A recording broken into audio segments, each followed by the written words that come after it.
This massive pile of logs will be turned into cardboard packaging. A single box can contain material from thousands of trees. The humble container is an essential tool for countless businesses. But in 2025, U.S. box makers cut back on production, shutting down nearly 10% of manufacturing capacity. Because cardboard boxes are linked to so many industries, some economists say falling production could indicate that the whole economy is headed toward a recession. Back in 2023, we went inside a plant owned by International Paper, the world's largest paper company, to see why making a box is no simple task. They're like, it's just a box. And I say, no, it ain't. A lot goes into it. This mill in Georgia is just one of hundreds of facilities operated by International Paper. It runs 24/7 to meet demand from online shopping, grocery stores, and more. But no one in this industry would call their product cardboard. Why don't you like to use the word cardboard? Because it's not cardboard. Insiders call it corrugated packaging, a wavy layer sandwiched between two flat outer sheets. But yeah, most people call it cardboard. Making it starts with living trees. Forester Alex Singleton walked us through an area whose trees were sold to International Paper 2 years ago. It has since been replanted with longleaf pine. But it will still take decades for the new crop to mature. For many foresters, we only see a site harvested once during our careers. From this stage to there would probably be around 30 years. After harvesting, landowners make money selling their trees to different industries, which makes them into things like lumber, telephone poles, and of course, paper. The idea is to turn forests into an investment, so more people plant and maintain them. Without young, healthy forests, our industry could not be successful. I don't view logging or clear cutting as negative, it's just the start of a process.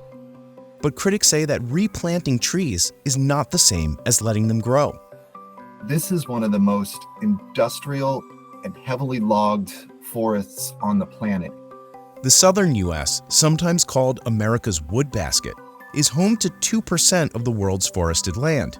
Yet it produces nearly 20% of our pulp and paper products, which either means it's highly productive or highly exploited, depending on who you ask.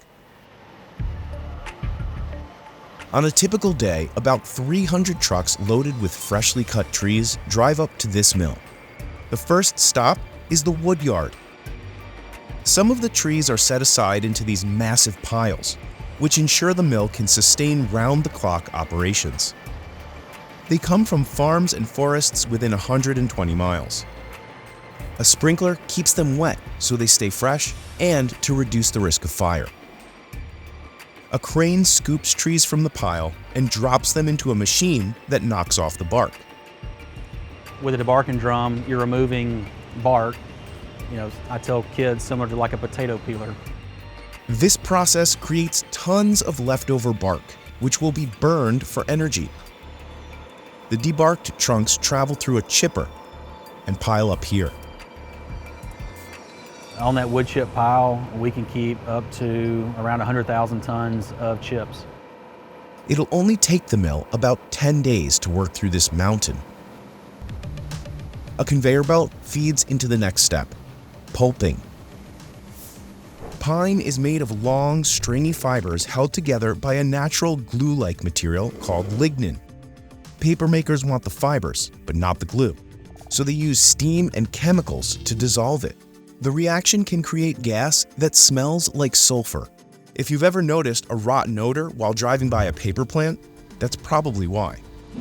International Paper says its plants are built to capture a lot of those gases, which cuts down on smell. The fibers are covered in a toxic mix of chemicals and tree residue, so they have to be cleaned. That liquor that's washed off gets evaporated and consolidated and goes into what we call a recovery boiler. In other words, the plant burns those goopy leftovers, creating steam and chemicals that can go back through the process and save energy. We're really plants inside of a plant, so we have our own chemical plant, our own power plant. In fact, this mill makes about 75% of its own energy on site. IP is also burning less coal than it used to, which helps cut down on factory emissions.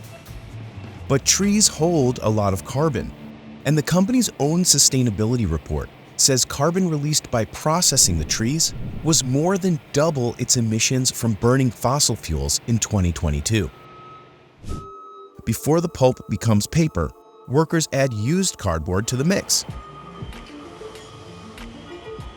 Old packaging gets a new start in this warehouse. The boxes that we use here in the recycle plant come from local retailers and grocery stores up to a 300-mile radius from the mill. Katie Fries has worked in this recycling mill for 3 years. She says people still have a lot of misconceptions about the process. Our process is designed to take out the stuff like grease and tape. Just recycle any corrugated box you have, whether it has tape on it or food in it. It can be used to make paper again. Then you can recycle a pizza box. Every day, this mill recycles 500 tons of used cardboard. Each ton saves trees, energy, and water. Saving water is key because nearly every step of papermaking uses lots of it. The used cardboard also gets pulped, using water and chemicals, then mixes with fresh fibers. Workers simply call this massive contraption the paper machine. It presses the pulp flat and squeezes out water. Then it sends the mixture through a series of dryers, heated to over 200 degrees Fahrenheit. As it goes down the machine, the sheet gets drier and drier. And after all that, you still only have paper. To become corrugated packaging, the rolls head to a box plant, like this one in Illinois.